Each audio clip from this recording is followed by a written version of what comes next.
Welcome to the Degen Dads podcast. Welcome this week. We have some crazy news. Gary Gensler getting fired, or he possibly has already sent his resignation letter in. We're going to talk about all of that. And of course, we have Azuki, we have Memeland rollout, Basie floor crashing still. So there's a lot to get through in this podcast. We have myself, Kyle Willson, and my host as well, Chris Coffey. Welcome to the Degen Dads podcast. Chris, what's going on, man? Hey man, just grateful. I'm sick today. I have a sinus infection. Nothing new living in the South. But just feeling grateful today. It's the day before the 4th of July. Gonna go out with the family later today and grill, and gonna go out and watch some fireworks later. So yeah, just thankful for another day, man. It's been a rough week in the NFT space. Sentiment's very low. Everybody's panicking because, like you said, Bored Ape Yacht Club under 30 Ethereum. Azuki kind of just botched we talked about it before. It was the cool thing to talk about, the elemental crash. People are just disappointed, because they're not getting more free money and more free digital assets that people care about. The quantity of NFTs is going up, but the liquidity is going down. So it's just it's a very panicking moment, but despite all that, I'm feeling grateful for where I'm at and just trying to stay focused.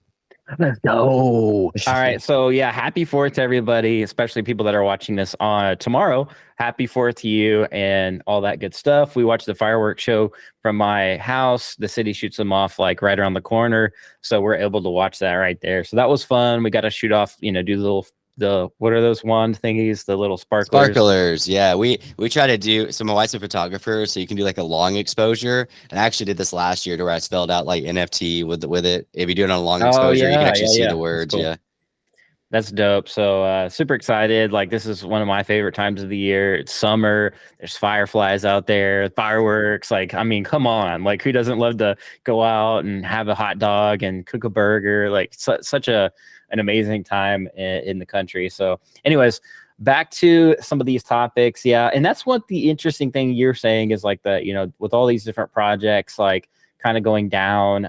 This was kind of forecasted a while back. This was kind of the game long run, is figuring out ways how these projects were going to elevate it without really it's one of those catch-22s. How do you raise more money? You have to drop more NFTs, but how do you do that without diluting kind of your ecosystem? And that's where the problems kind of start. And some people have called this out a long time ago. I know your favorite Becker has said for a while that this was the case, and this is what was going to happen long term, and why he wasn't excited about just continuing to launch more NFTs. But he was more like the club type of the Illuminati of Web3 gaming, if you will. It was kind of his little shtick and spiel. But it's curious to see how projects will continue to try to navigate this space. So, what's your thoughts on that? And what do you see as the best strategy? Is it like a club, or should it be more or I do like what Basie's doing, but at the same time, I like their ape coin. I like how you can yield, but I think their problem is everything's so expensive.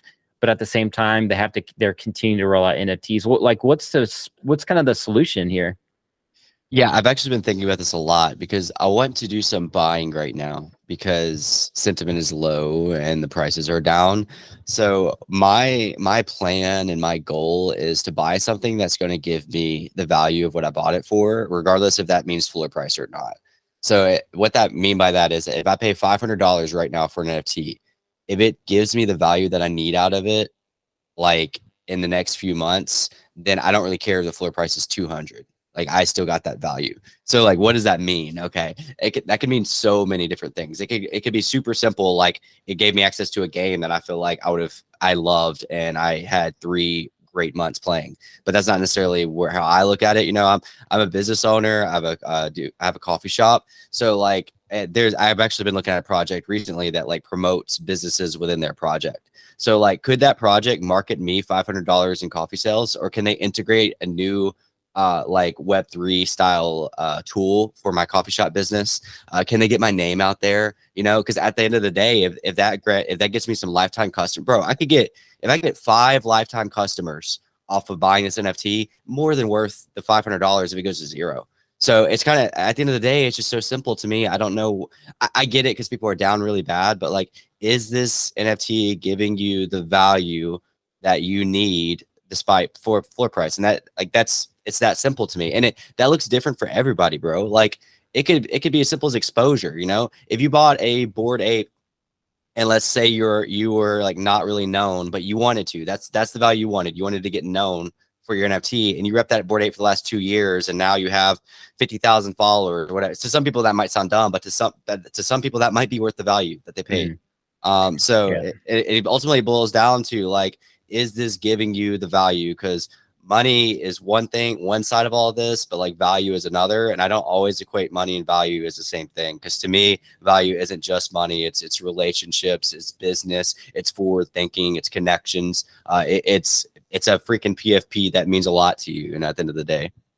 Yeah, I totally agree with that, man. And you know, a lot of people ask me, like, yeah, it was a bummer not being able to sell Neo Tokyo like when it was like super expensive, but at the same time, like I was able to build like a network and friends and relationships, and there's a lot of like Web3 founders in that project specifically. So I was able to build a network with that, and I love what you said there. Like when you look at it from an entrepreneurial and business standpoint, for people that are like business savvy and looking to grow, like not directly their business, but indirectly. And it's a smart way to do that, is to build your network. And a lot of like successful people say your net worth is your network. Like, you know what I mean? So it's not always about like making money off of the JPEG itself, but it's like that indirect exposure and that indirect kind of success, if you will, that comes from either holding a Basie Macy or one of these, like, you know, higher up NFT projects that are, you know, still out there building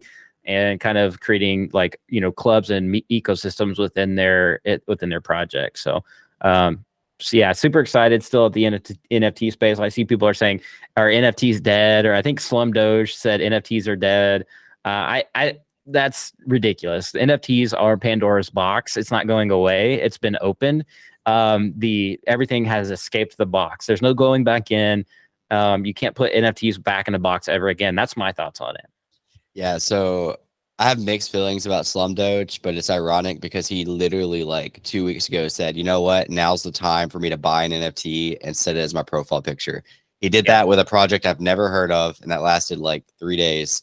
And then you know what he did? He either minted or he bought on secondary an elemental, which is what we were talking about of, this is dumb of Azuki. I don't care what the whales or important people tell you.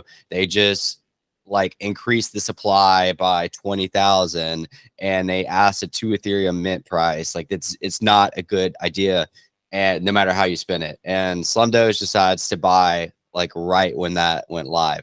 Now to him, you know, he might be wealthy now, so like maybe that price doesn't matter to him, but it's just kind of ironic to buy the top of a project that like we saw that was about to fall down a little bit, and then say, well, NFTs are dumb, they're over. Like, you know, from the outside perspective, it's like his temporary hype might have paid off to holders because, oh, some Doge millionaire is somebody that's like kind of famous relative to the space, you know, is in our project. But now if he's sitting there with that same PFP saying NFTs are done, I don't see them making a comeback, you know, I just don't got time for emotions like that. Right. It goes back to like the real builders in the space. And there's people building before he even came into the NFT space already. So there's like, you see a few different type of characters in the space. You have founders, then you have content creators, and you have people that are generally truly excited about the space and that like support projects. So you have like a few people in there, and even content creators, I would say, are builders because they're still out here putting content out, giving exposure and doing all this like fun stuff, right, that people want to be a part of. So you have like people building, like founders and actual projects, and then you have people that are kind of trend jacking, so to speak. They'll just ride trends to grow their audience, and that's like their entire business is just basically doing whatever is out there, whatever's like trending at the moment, and they're not actually building a solid foundation. So I don't know, that's what I kind of look at it as. Like, I don't know, like, is it wrong, is it not, I don't know, but I just Yeah, I'm not it's not my cup of tea, but we'll leave it at that. But anyways, yeah, so Memeland. Oh, or actually, let's get into. We can talk about Memeland, and we'll get to Gary Gensler and the impact that could have in the news, because I think that's really significant. But Memeland, I think you're a holder of Memeland. What's going on with that? Can you give us a little insight there? Yeah, so I actually sold really low on Memeland. So I minted the captains, which is what just revealed, and I sold at like 4.8 Ethereum, which at the time was, well, it's probably around the same that it was. So I was happy with it because I made like 7 grand, you know, which was good for a mint. But that being said, it immediately went up to like 8 Ethereum. And then I think it peaked at like 10 Ethereum. And it just revealed yesterday, or yeah, yesterday, the day before that. And people aren't happy with it. So it went back down to like 5-ish Ethereum. I don't know if you're able to pull stuff up. If not, I'll just try to explain it. But I personally don't, I think people are like just being too pessimistic about the reveal. Because to me, it looks pretty cool. But at the end of the day, what they're attempting is, this isn't brand new, but at the scale they're doing it, it's pretty new. They're trying to make each PFP customizable. So this is just kind of like phase 1 of it. So phase 1 was the reveal, like based on like the art that you've already seen on Twitter. But the next phase is building out traits that are important to you and kind of customizing that PFP. And people are flooding this in the most, I'm not a holder anymore, but in the most random ways. Like one of the ways they were offended, saying that the project founder was racist because one of the traits, it's going to sound bad when I say it, but from what I understand about the project, like it's actually, it's the opposite. Like they're really trying to make it whatever ethnicity you are, whatever gender you are, for you to be able to customize that out and kind of have something that represents who you want to be represented as. But one of the rarest traits was a Kong trait, and it was on like the darker skin Memelands. So people chose to like take that as a racist angle. Maybe that was some type of mistake that like could have been portrayed that way. I personally don't think so. I mean, I'm not going to take a hard stance on that, but it just from like what the project's values and like what they've shown as far as that, like I think like the way you come about yourself and what you represent should stand further than like a mistake like that. I definitely don't think it was intentional. Yeah, I'm pulling up a tweet here. So a couple contrasting tweets. You know, some people upset, some people not. So let me see if I can pull up the other slide real fast. And then we have another guy, his name's Steve G. We saw Legendary's tweet, you know, talking about like what happened, you know, between both Azuki and Memeland. But here's Memeland. Like this guy is super talented. Steve G, definitely recommend following him. This guy has like 40 Azukis or something crazy. Wow. Yeah, maybe more. He bought a big bag of, I think he bought some Memeland as well, but he just has way too much stuff talking on the feed from people who are mainly just down bad and taking their frustrations out on everyone else. I'm going to do the opposite and say that I'm bullish AF on Memeland art and direction moving forward. The base is super simple, which is a good thing for interchangeable traits they have planned. Props to them for doing something different.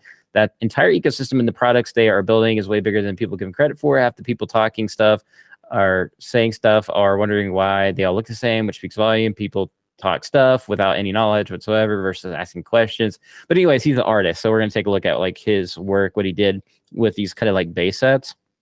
So he did this and he did that, which, I mean, obviously, like when an artist takes a look, like does this kind of stuff, a high level artist like him, he's an anime artist. Like he did some amazing work with that. So I was like, wow, that kind of changes my outlook on it. Like I was kind of dogging on like Memeland and Azuki, and then this guy's like changing my the way I think about it. He even did like, let's see if I can find this insane video he did. He did this anime right here. Just what? Yeah, with Azuki.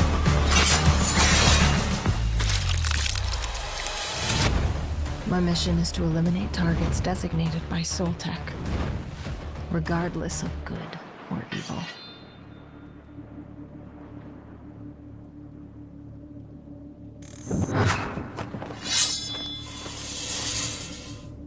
A child?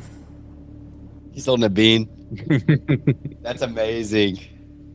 She's not supposed to be here.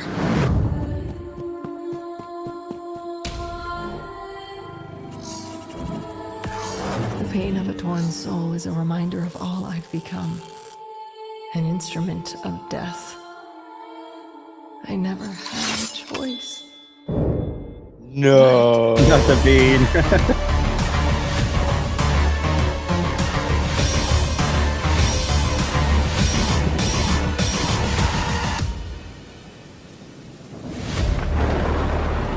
Azuki PFP. Yeah. So I tagged That's this. cool, bro. Yeah, and there's a little bit extra. I guess like an in credit scene. It's like what? It's pretty cool. It's got the tag on it. That's sick. So I tagged him and I was like, yo, it'd be cool because I guess he's a day one in Neo Tokyo guy too. So I told him, I was like, hey, the characters over there already have like weapons and lore and things like that. And he's like, what he's doing is he wants to create an anime episode with like featuring multiple NFT projects. So like, that's really cool. Yeah. Yeah. So this guy's already got Azuki's. What if he does Memeland? What if he does like really cool, man? I really love like what that guy's doing. That goes to show you, dude, despite like my clear distaste for the elementals drop, I've like considered picking up a bean during this dip, because I feel like the beans were the second collection, even though they were free on Azuki. I feel like there's opportunity there. If nothing else, again, what is value to be a part of this community and this ecosystem? So yeah. I and they're like, I think the last time I checked, they're I don't want to just throw out a number, but they're cheaper now, obviously because of all the FUD. So I've definitely been tempted to pick one up. I'll actually look it up. So I remember talking about, while you're pulling that up, is last week we're talking about the community. We're bullish more on community than founders in some cases. That's one of those guys, Steve G, is like one of those community members like I'm bullish on versus like the Zagabond or whatever. Oh yeah, for sure. So beans are on OpenSea 0.39, but on Blur they're probably as low as like 0.33.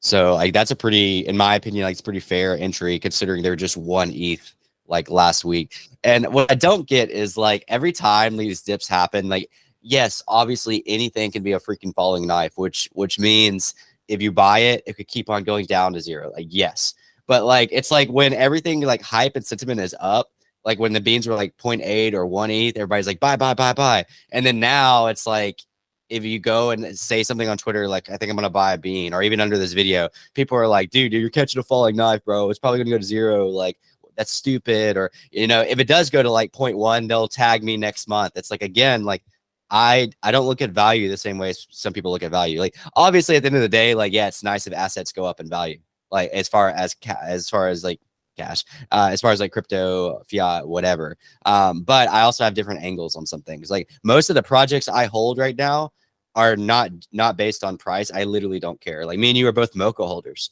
bro. They're building out so much cool stuff. I know that you even like commented on one of the things about the Mocha rewards last week, which I would like to hear that in a second because I didn't really look into it. But me and you got to go to a party in Austin for free where they had like all you can drink, all you can eat. I don't know how much those are because I don't really party anymore, but like I'm sure that was like at least like a couple $100 in value. That it was worth more than that because of the connections we made.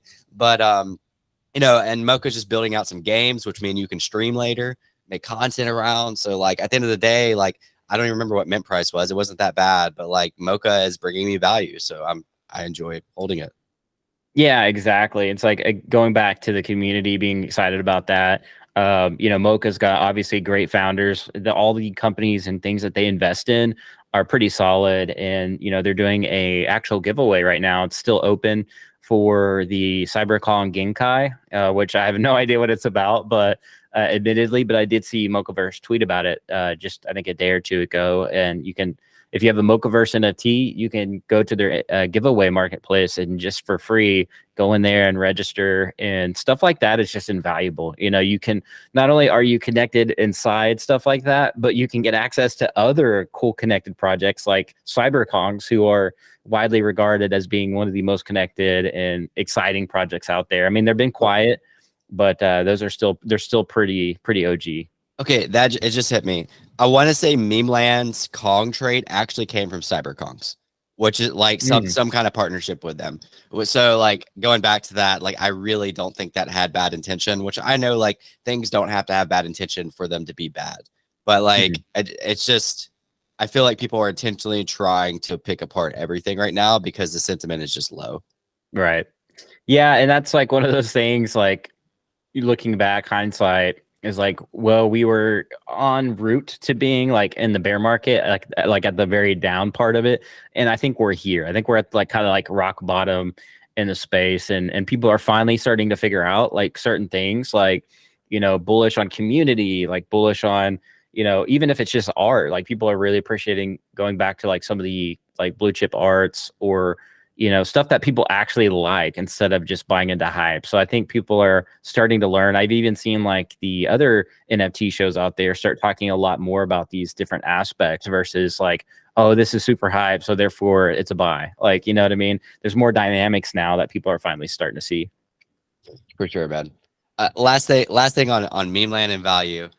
You know, ironically, the whole reason I even was able to mint Memeland and have that awesome flip is because I owned a Gutter Cat clone, which was like I minted for, I don't know, like 0.2 or something. I don't remember what I paid for it. But now the clone is only worth like 0.04 or something like that. So people could look at me and be like, you're an idiot. You held that clone from 0.2 to like 0.04.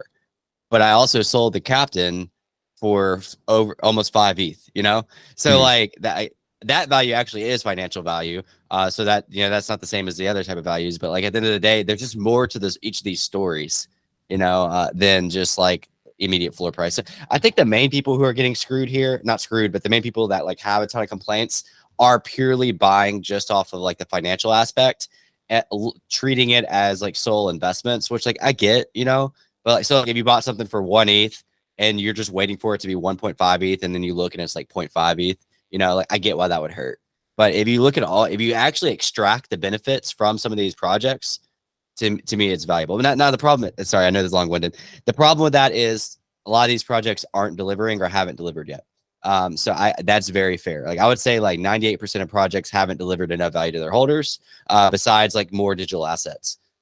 So that's where a lot of sentiments at as well.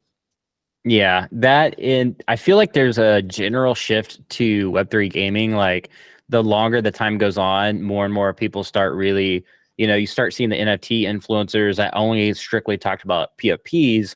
Now they're starting to integrate Web3 gaming into their narrative and to their kind of conversations, which for me is exciting to see, because like at first nobody cared, and now it's like, all right, more and more people are starting to care, because, you know, the Yuga Labs and things like that are putting out games, and the major projects are doing stuff like that. So speaking of which, let me pull up this one here. I'm not sure if you saw this, Chris, but this is Ubisoft. They are announcing their first official like Web3 game on Oasis blockchain. Oh, wow. But this one is now I know people commented on my Twitter and said that like the what was it, the shooter game, but that wasn't like that wasn't like an official Web3 game, right? They just implemented cosmetics into it. Sure. So this one's going to be their like first full like Web3 game from launch. Champions Tactics Grimora Chronicles. So I haven't seen this trailer at all, and I don't know if we'll get a copyright strike from playing these, but you can kind of see like a little bit here. Ubisoft Oasis. So generally it's good to see big studios like Ubisoft doing like more and more in the gaming. And this goes to show you kind of a little bit, you know, the general movement. Oh no, Kyle, you froze. The what was it? Creeps is launching their game on Immutable X now. Oh, okay. Which cool. They're like a NFT project, PFP, which they've integrated on Spotify as well. So this kind of like gives me Titan or Attack on Titan. Yeah, Attack on Titan vibes. Yeah, that's it. Have you ever watched this show? Yeah. I haven't watched season 4 yet.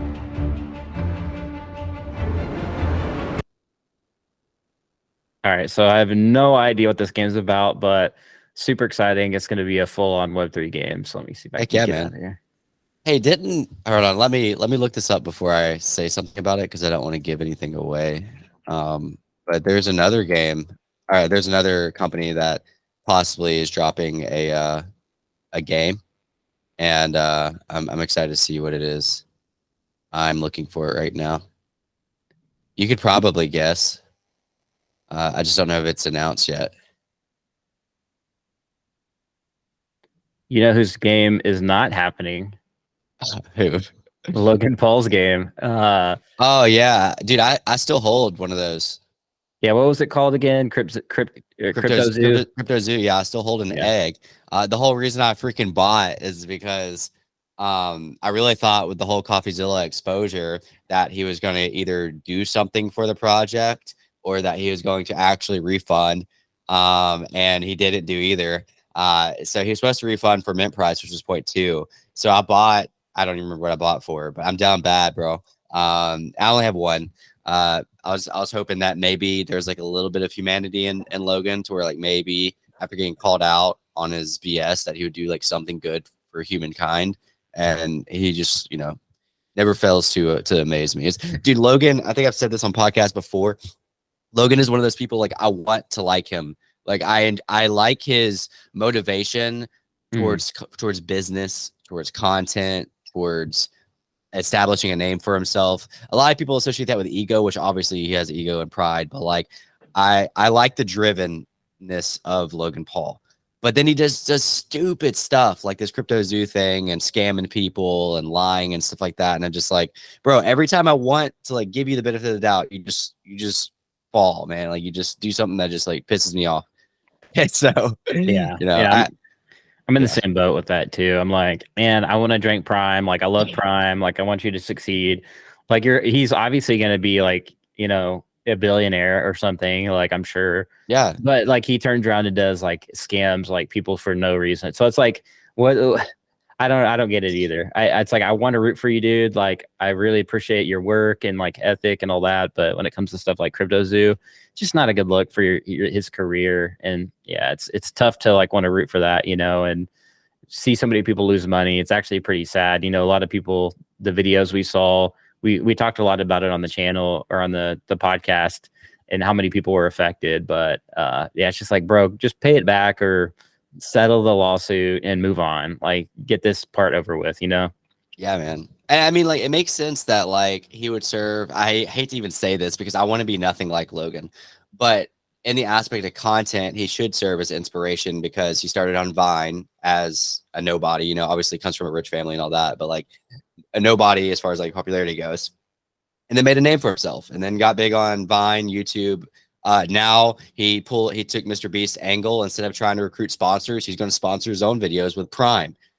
So he now has the marketing and the product, which is Prime and his content channel. So like, I think that's why for me and you, there's like part of us that really wants him to do good because like he started off as far as content goes at 0 and like really made a name for himself doing that. So that is inspirational. But as far as who he is and a lot of what he represents and a lot of the crap he does, I don't endorse any of that. I don't want to be anything like that. I want to be better. But as far as like the content goes, like his drive and his some of the moves that he's done, like I respect that part of it. Yeah. Did you say you had a game that you wanted to pull up or? Oh, yeah. I just don't remember if it was like, I don't know, maybe I dreamed about this or what. I was trying to look to see if like it was talked about.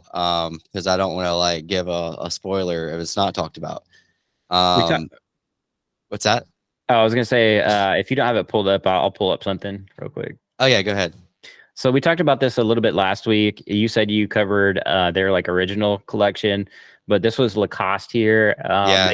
They finally dropped their passes here for people that are excited. I like Lacoste. I might actually get one. They're only like $90 for these passes. There's like 11,000 of them. So they could maybe dip a little bit more if not enough people pick these up. But I still don't know. It's kind of cool to see. Like, let me share this tab instead. I think those are the same ones from that I was talking about. Go back to the collection. So look at the date. It's not June of 2023. It's June of 2022. So I think those are I think those are the same ones that I like originally talked about. So maybe I guess they finally launched their. Yeah, they took forever, dude. They went through like 10 phases of reveal. I was actually like making jokes about it. So I guess that's why it kind of made a little bit of news. Is I guess they finally launched their loyalty kind of rewards program. Kind of like I make this akin to what Starbucks Odyssey is doing. The NFT is do Hey, evolve. wait. We don't promote other coffee places on this podcast. It's a hidden grounds only. Oh, just wait. I had something else I wanted to pull up and get your opinion on, which is this right here. I've never heard of this brand, and I wanted to ask you because like they're dropping, it looks like some NFTs here. Oh, nice. Let's I don't know, see. bro. I don't live in the 90s anymore. I don't use mocha pots. Yeah, so I have no idea. It's like this website.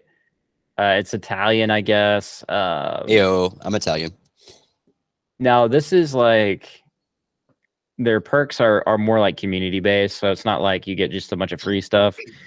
Did you know that about me, Kyle? What? My grandmother came on a boat from Sicily.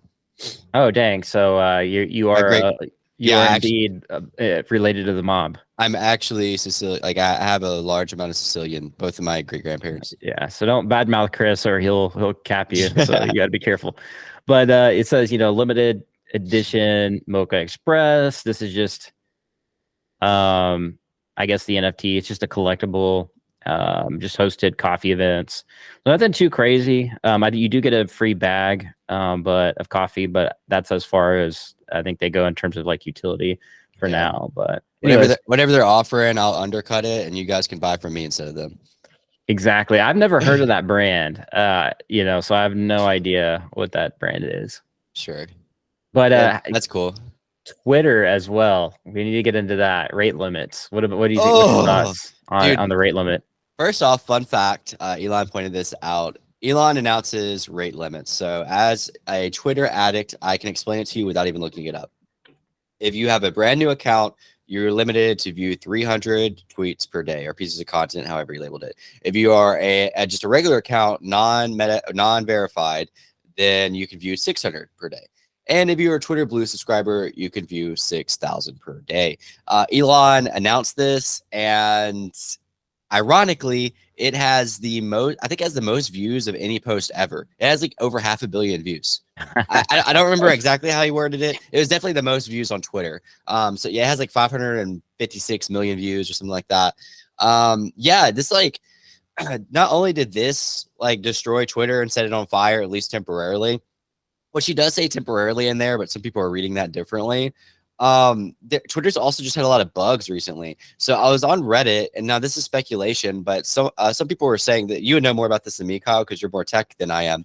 But some people are saying that there's a possibility of Twitter like not paying their like Google Cloud service, and essentially they're having like, this is the tech part I don't understand. Essentially, they have to make up for it by doing something like this, and that's also why they're having a lot of bugs right now. Like some people like you couldn't comment on certain posts or like couldn't respond to certain DMs or whatever. So like Twitter is basically just set on fire right now. I think trending on Twitter is stuff about like hating Twitter right now, because like obviously nobody was happy with that. Setting these limits, and as a content creator, it kind of pisses me off because like Twitter's building up this like monetization of your platform for like over a year, and then they just out of the blue are just like, by the way, only a certain amount of people can view this. And now you might be thinking like 300, 600 is a lot, but bro, it's like, oh yeah, they upped it to 8,000 now, 800 and 400. That's still not, go down and it says now 10K, 1K. But what's the point of like bumping it up? Was it just a cause of controversy? Like, is this fake news? Like, what's going on here, man? Elon's clickbaiting, man. Yeah, like, is this fake beef on Twitter? Like, what is going? So I like Elon, but stuff like this is always like questionable. Like, what are we doing here, Elon? Like, are we just trying to break?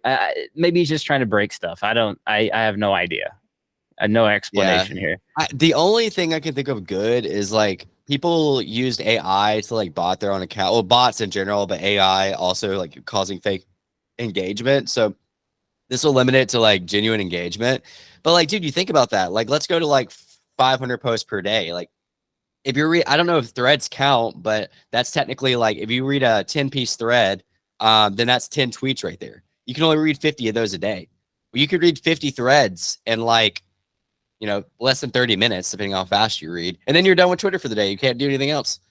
You've reached your rate limit. So Yeah, it's wild. You can see this articles about, the fake accounts problem on Twitter and things like that. So I don't know. It's all interesting. Yeah. Go ahead. last week I talked on our podcast about how I was so bullish on Twitter because you could embed entire episodes of like new TV series on Twitter and how they announced the monetization. And then Elon goes and just does this. And it's just like, come on, man. Like I get, anytime you try to do something different, people are going to like press on you hard. I just don't really see the upside. And what I think it is, I really think this is him trying to fix a problem that he's not going to say out loud. Like I said, like maybe that Google Cloud service, for lack of better words, or maybe there's some type of bug in the system or exploit or whatever. Yeah. Twitter's notorious for the bots too. And so I do give him the benefit of the doubt on like bots and scraping, because I've known a lot of tools that all they do is scrape websites. They go and scrape like they'll scrape the entire internet to scrape people's data so you can have like leads. So I'm super keen on like data scraping. So maybe like, I don't know, since AI, has really popped off, maybe they're having even significant issues there. I don't know either. Like it is one of those things. Maybe that's like you hit it on the head. I think is like, there's probably some back end issues, or maybe it's a couple issues. Like you said, maybe it's a server, maybe it's a mixture of a few things going on. So I guess they are increasing the limits. So it's kind of like, I guess let's wait and see, but it's never, it's hard to get excited about when you have any kind of limitation on a platform that you look at like Facebook, they don't have any like limitation. So it is one of those things where it's like, this wasn't a good like move per se, but we'll see what happens. We'll see, man. I'm really bullish. Like YouTube and Twitter are like my two like favorite medias. So I hope he turns it around, because I've liked a lot of the other stuff. You know what my favorite media is? What, Kyle? The Degen Dads podcast. We are moving to a lot of different podcast platforms. So be on the lookout for Degen Dads on Spotify, Apple, and all your favorite podcasting platforms. We're going to be launching our RSS feed and be launching into outer space on every single podcast platform. And be sure to subscribe if you're enjoying this podcast right now. Do it right now before you forget, or you might not mint your next free NFT next, or your alpha calls that we call here on the channel on a weekly basis. You want to do that so you don't miss one of those opportunities, and hit the like button if you enjoy this. Also, if Twitter dies while we're putting plugs here, you can always follow Kyle and I on Instagram. We do post the videos, some clips from the podcast to our Instagram. So, just in case Twitter's not here next week, there's always Instagram. You can always find us on Instagram. It's Christopher Swiveld and Kyle Willson Creates. Yep. Yeah. They're never going to remember that name. They're never going to remember that name. Yeah, link in bios or link somewhere. Yeah. You can easily find us. We're not like hard to find at all. So that's good news there.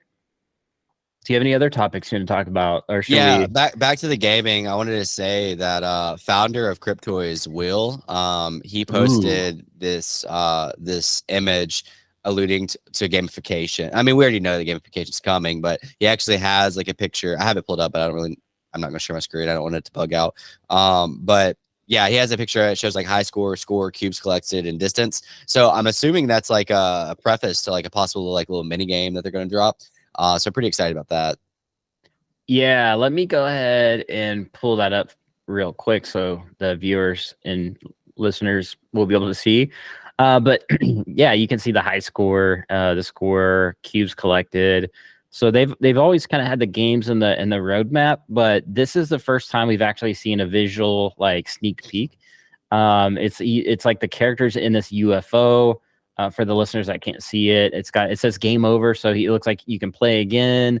There's probably going to be a leaderboard, I'm assuming here, but it looks like it may be like a Flappy Bird scenario where this character is like going up and down in this UFO, which makes it like super fun. Dude, that's a good call. That's a good call. I feel like that is going to be similar to that. I think this is fun, man. Like you were talking about unique IP that they created, their own characters, and possibly like maybe even in the future, other IP integrated into these games. What's your thoughts on like these little mini games? Like, Oh, awesome, man. I like anything that adds a little bit of fun, you know, like people want to complain about everything, you know, if they drop like a Flappy Bird style game, you're going to have everybody be like, oh, well, they just copied Flappy Bird. So like, well, yeah, but it still gives you something to do with their IP, you know, like even like this is a much bigger scale. So I guess we didn't even talk about this. We've been talking about so much Web3 gaming, but the Bored Ape Yacht Club dropped their HVMTL game.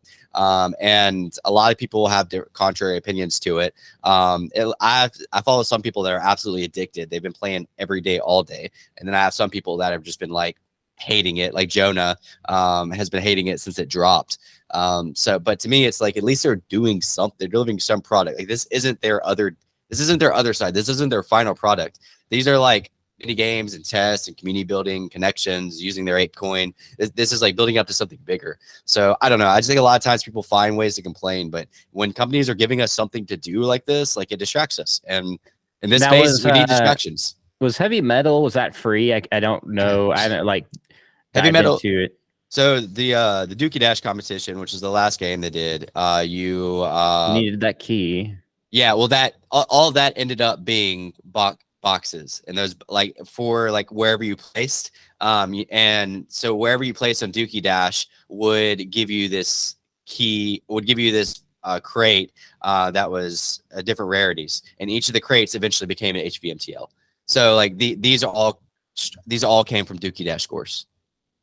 And then, but is this free? Like could anybody go in and play it, or do you have to have a heavy metal? Yeah, you have to have a heavy metal, which right now is like 0.4, so it's like relatively cheap for like a Bored Ape asset. But that's probably just because people don't like it, and then like the ecosystem's just not doing very well right now. It also is pretty reliant. So a lot of these games, and this is why people complain, I think a lot of people are assuming that they're going to make big bucks holding ApeCoin, which they might, you know, whatever. But some of these games rely on you spending ApeCoin. So they're kind of relying on their own holders to play their game that they paid to play and also spend their ApeCoin on the game. So I get why some people might be bothered by that, but that's essentially how tokenomics work in games. Right. So if they ever do drop a game, or when they drop a game that isn't just holders and people like it and want to spend ApeCoin, then that's great for the coin. Right. Yeah, I agree. It's always good to have like gamer friendly tokenomics, because like if you want your games to do well, you have to be able to onboard gamers, and that's for me the most important thing. When I look at cryptoys, like going back to that, it's like what, $40 for a collectible that you can now play in mini games, and you get to like collect this character and it has rarities assigned to it. I think that's cool. I think that's a fun way to do it. I mean, they don't have a token or anything like that yet, but you know, I don't know. I like to see what they're doing there with the heavy metal. I don't know. I'm kind of torn on that one too. Like it's meant for a certain type of gamer, so I'm not going to entirely knock it. I do like they put their own little spin on it. Heavy metal. It's kind of like a Farmville vibe scenario where you need to go in there. It's kind of like an auto or a clicker, or I forget what they call it exactly, the terminology, but so I'm kind of like unbiased on it. I do wish like we're able to go in and go try it out for free or play for free. So that's always going to be my fuss with Basey. I'm not against them by any means. In the initial phase of Dookie Dash, I was kind of like very upset with a few content creators that were like hyping them up. But I'm not against Basey by any means, but I do wish they would be more involved with the Web3 gaming community. Like a lot of us have been bullish on Web3 games and actually worked for Web3 games. But they're only involving, it's always just like these hyped up influencers that I'm just like, these guys will pump any project that you know, throw a dime their way or give them a couple of free NFTs, and they just will promote anything. And so I wish they would get away from that and like really being more involved in the Web3 communities in general. So that's my only like little fusses, which aren't too big. I think they could just fix a couple of those things, and they're going to be, I think they'll do fine in Web3 gaming long run. I agree. And unfortunately, it's like that for a lot of things, not just crypto. Like with these influencers, basically just throwing money at people who will say anything. Yeah. They grew a following in the bull, and now that they have this big following, people, it's tempting to always throw cash at these like certain influencers. But go ahead, Chris. Despite the NFT market, I wanted to say that like crypto, like with the US essentially like hating on crypto these last like few months and like just crushing in on everything we're trying to do, Bitcoin is still over 30,000 and Ethereum is still at almost at 2,000. Dude, that's pretty crazy. Like the US essentially ban crypto, in ways like in the words that they said. But we're still seeing 30,000 and Bitcoin and 2,000 Ethereum. Like that's pretty bullish to me. And despite the NFTs going down, crypto is not phased at the moment. And at the very beginning, I wanted to get to the topic because you mentioned it. Like maybe some of the speculation around Gary Gensler leaving or getting fired, which we've been talking about for a while, and hopefully getting somebody else in there that's more pro crypto would be grand. I actually did a video on Gary Gensler and just like some of the flip floppy stuff that he's done, including like buying crypto and promoting crypto like algo. And yet, a couple years later, basically saying all crypto is a security. But when asked about Ethereum, like he couldn't give a clear answer. But anyways, what's the latest on Gary Gensler? I heard you mention it at the very beginning. I want to hear about it. Yeah, so it's just kind of like still breaking. People are saying certain different things, but we'll pull up this well chart, which this guy can be off base. I don't like this guy, but I get what you're getting at. Yeah. I'll say why I don't like him in a bit. So a media company actually used his tweet as an example. But yeah, this guy. Yeah, this guy. So this guy is like more biased news media. So he's not really, I wouldn't say like accurate. Like he's like, I would say 70% of the time he's accurate, and then the other 30% it's either his own opinion or he just broke really just kind of fake news in general. So bro, check out that affiliate badge. I know this is I know this is a distracted point, but check it out. He's promoting a freaking token that he dropped. Yeah, no thank you on that. But bro. So yeah, that there's like the rumor mill is kind of going around about Gary Gensler. Either was like there's supposedly anonymous sources saying he's already resigned or getting fired, which we don't really know if that's the truth. A lot of people are saying, I'll believe it when I see it, and I'm kind of in line with that too. But if this was true, this would obviously have an immense amount of ramifications for the United States in terms of cryptocurrency and NFTs, especially who could take over his position if they so happen to be more pro crypto, pro NFT, pro Web3. So interesting dynamics here. Again, I'm seeing articles left all over the place about this. Even breaking just a few hours ago, saying it was just like AI generated fake news, sparking this rumor. Other people are claiming like they actually like are connected with these anonymous sources. I don't know what to believe just yet. So it's kind of like the 48-hour rule. Just wait a couple more days and let the news work itself out. Yeah, man, for sure. I mean, it doesn't surprise me because, like I said, there's been like he's been getting some heat like from like for the last few months. So it wouldn't surprise me. I don't know, man, whether I would consider myself an optimist or pessimist, but I just part of me just feels like somebody even worse is going to come. That's just kind of a cycle. We had these conversations about AI, and you lead towards more. It's going to save humanity. I lead towards more dystopia. I kind of feel the same with politics.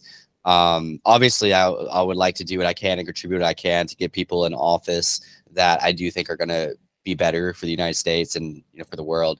But at the end of the day, I am a pessimist. I feel like every time we get somebody, it's never, especially these, I don't know we should go and all that, but like it, all that to say, I hope the next Gary Gensler isn't worse than Gary Gensler.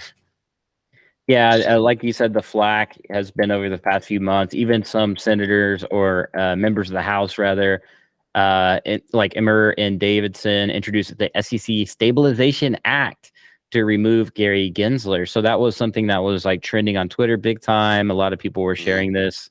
I can pull it up here on the screen.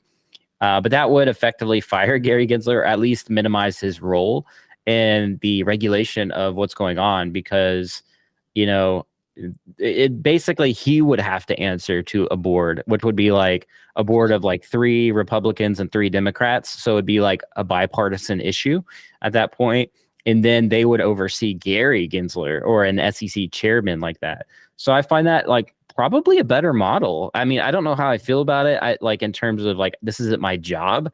So like, I don't know what that would mean long term, but because like those 3 people that oversee Gary, like who's going to oversee them? I guess the constituents, but it does seem like a better model than how it's currently set up, with so much power in one person's hand.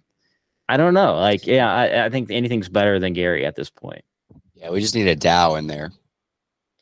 Yeah, and then Coinbase as well, though, they basically are fighting a back against the SEC, and they are claiming that everything on their website or that their platform, they don't sell securities because it doesn't involve a contract, because these are basically just decentralized assets that people can freely buy and sell, and it doesn't revolve like, so basically it's like saying the Howey test doesn't even matter, because the Howey test was created around contracts that were specifically designed for stocks and those type of securities. So it's saying that the tokens aren't even that type of asset to begin with, because it's not involving, or it's basically not a security because it doesn't involve a smart contract or any kind of contract at a contract level.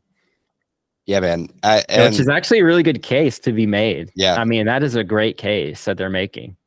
And they said it, they hinted at that a few times in previous years when they were filing for their, their license or whatever. So this isn't a big surprise for people that have been following it for a while. Obviously, I think if you're pro crypto, you should be on the side of Coinbase. I don't understand, and I strongly disagree with all these crypto people being like, oh, I hope Coinbase gets wrecked because they're a centralized exchange and we don't represent centralization. Like, shut up. Like I think it's in our best interest that Coinbase wins and that like US can eventually be more pro crypto and that we can make a difference. And the pessimistic side of me, Kyle, is like they're going to lose because they're going up against the big boys. But little history lesson. You know, in 1776, there was a group of people who decided they didn't want to be part of they didn't want to be ruled by a king anymore. And so they made a little something called the Declaration of Independence. When they made that and created that and signed it, that was they were able to separate and make their own country, which is the United States of America. So going all the way back to Happy 4th of July to my fellow Americans, I feel like obviously this isn't quite as extreme as that, but I feel like it is possible to go against the big dogs and win. And I hope Coinbase can win this, and I'll stand beside them and Binance and whoever I can as just as little influence as I have, just in support of crypto. Yeah, and you can see this article, Coinbase to SEC, our cryptocurrencies are not securities. So it says in response to the SEC's lawsuit, Coinbase filed a statement maintaining that their cryptocurrencies on its platform do not constitute investment contracts or securities. So that's actually a really good argument. Like I was saying, I think I said, like, I don't know why I said smart contract, but investment contracts. So the Howey only oversees like investment contracts, hence like, securities and things like that. So I don't know. It's interesting, but I agree with you. Like sometimes David does beat Goliath, you know what I mean? And sometimes that happens more often than people believe. And I think we're seeing a little bit more support in Congress in general. I mean, obviously, unfortunately, I think it's kind of becoming a political party issue, but it shouldn't be. It should be a bipartisan issue. But I thought you were gonna say non-binary. It actually doesn't identify as a security. Yeah, that's a good argument. Yeah, it would be good to see more support in the Senate, but yeah, I agree. It's a political issue at the core, but I wish that it wasn't divided by Republican and Democrat, because like it's not. It is political in the idea of like the belief itself, but it's like I don't feel like you should. I don't think you should lump this into one side or the other. Unfortunately, just the way it is and the way human brains work, you almost have to pick a side. And that's how a lot of people would go. But I kind of wish this was like an agreed upon, like we need to try to stand up and protect this and not make it a political issue. Yeah. So last topic here, I think we'll close her out. But AI, like so there's a platform called Runway. They raised like 140 million or something like that. I don't know. It's an insane amount. But apparently you can go in and it's a video editor. You can type in you can type in a prompt and it will create this like entire short movie for you or something crazy. And I guess like Google and Nvidia invested into it. Like, wow. I don't know. What are you seeing out there? Are you seeing anything crazy? I know. I'm using things that makes my life easier. So our last podcast that was uploaded to my channel, you should definitely go watch that because that was a really good conversation. It's just under videos, it's not under lives, and it's under podcasts, so you can also listen to it. I used AI to do what's called camera cuts. So if you see me talking right now, it would like just be me, and when you see Kyle talking, it'd just be him. And if we were in the same room together, which we can't because we're obviously pretty far apart, we could have a third camera and it would show both of us talking. So normally this would take somebody manually going in and cropping every one of those moments and having it on Kyle, having it on me, and then having it on the third camera. But all I have to do is just plug in who's on what camera, and an AI edits the entire video within 5 minutes or within like 1 minute for me. So I've been using that. I've been using another video editor to help make short form content, which I'm thinking about paying for. I've been trying to use up free credits, but I'm thinking about paying for it because it's like, I don't know the prices, but I imagine it's going to be worth it just because it helps my content be distributed better. So everything I'm using in AI right now is used to like make my life easier and to make my content better. I use the AI. I've been using AI, what's it called? 11 Labs. You can create any voice from scratch, or you can use other people's voices and create their voice.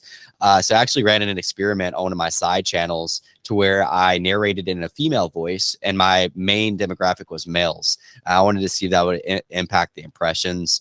Didn't really make a difference. I expected it to. I thought maybe all the males would kind of be like, "Oh, there's a female talking," but they didn't really affect anything. I also think that you could kind of still tell that the voice was AI. I think maybe if it sounded a little bit more real, maybe more people would have been interested. Like, wow, this was, I don't know, because like my side channel is like about disc golf, and there's just overall a lot more males in disc golf than females.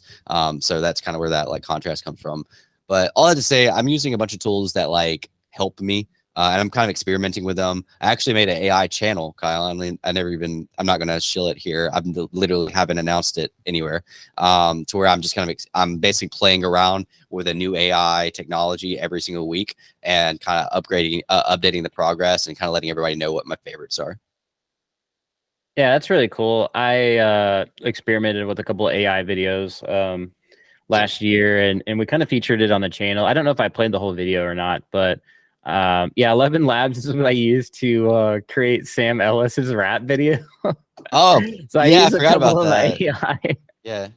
I was trying to find it while you're talking, but I don't know if I can find it right off the bat. Somebody randomly liked it the other day. I was like, this like is old. It's like months old, and somebody randomly like liked or shared it again. So do you take advantage of the Twitter highlights tab? You need to if you don't. The Twitter highlights, is that the watch? So pull up Twitter real quick and like show everybody, because I want to show you this because this is really this is really good for you and anybody watching. If you don't know about this, like I believe it or not, Twitter is working on some really cool stuff. So go to my profile. Clear all, so you guys can't see what I'm looking at. I'm just kidding. I already saw, bro. I'm gonna pause that. So click on my highlights. So if you look at the first one, there's a Degen Dad's podcast, bro. So like basically you can choose to highlight your best either videos or your best pieces of content, your best threads, whatever you want to do. And it's all under your highlights, like nice and organized like that. So I think that's cool because Twitter content typically becomes irrelevant after like 6 hours. Look at this, Chris. What? You can see people talking about Lacoste right here. Degen Web3 game cool. And Lacoste. Look at that. That's pretty cool. We were already covering it last week, bro. Look, there's you, man, right there. So anyways, I just think that's really cool because like I don't know who actually uses the highlights to like look at people's stuff, but I mean maybe if people are looking for sponsors or maybe if they're looking for like what type of content you make, you can kind of have your favorite content all right there under highlights. So I think that's a pretty cool ad that Twitter did. Kind of reminds me of a YouTube feed, not as good, but it's where you can kind of highlight that. I haven't done a whole lot. Dang, 43K impressions. That's a lot. Look at the date on that, bro. March 13th. Nobody cared about So fun fact about that Breaking Terra one. Here's a Twitter hack. I hate doing this because I hate shilling, but I knew the guy, so I didn't feel as bad. I shared my video under somebody who was talking about the Terra founder, Duquan, and the whole like if he shoved a treasure like in his butt or whatever. Weird topic. But the whole point is I shared my video under a post. I was talking about it, just saying, hey, I made a video on this, by the way. So his post went viral. and my post was the most liked post under his post. So it ended up like I like was able to kind of like ride that virality my video was. So that's how I got like a lot of views. I already had like 30,000 on it, but that boosted me up to like 70,000 more, and then like a lot more. So there's a little Twitter hack for you, but also you got to do it in tasteful ways, not ways that just comes off as shilling. Because that was very relevant. Like somebody was like, apparently Duquan did this, and I was like, oh hey, I actually covered this in a short video and have more information on it, you know, instead of just like something completely irrelevant and then posting your video there so people watch it. That's pretty dope. You know what also is pretty dope? Ending this podcast. Subscribe to the video if you enjoyed the podcast, and like it if you like it, and share with a friend if you found this informational, educational, and about your favorite topics. And comment down below what other topics you want us to cover, because we literally cover some emerging tech, NFTs, like you name it. We're out there in the field living it every day because we work in the space. So yeah, comment down below if you want to see us cover any other topics out there. But with that being said, I think we'll call it good there, and we'll be over on Chris's channel next week. We'll rotate back and forth. There's obviously a playlist. We're obviously moving to create other, do the whole RSS feed podcast like audio, and we'll be on the different platforms. So be on the lookout for in the not so distant future there. That way you can take us wherever you go, whether it's work, business, travel, vacation, you're out there fishing in a pond or whatever, you can listen to the Degen Dad podcast in your ear and your dome. Chris, you got any final words? That's it, man. That's it. Have a great 4th of July. If you don't celebrate, just have a great week. Peace.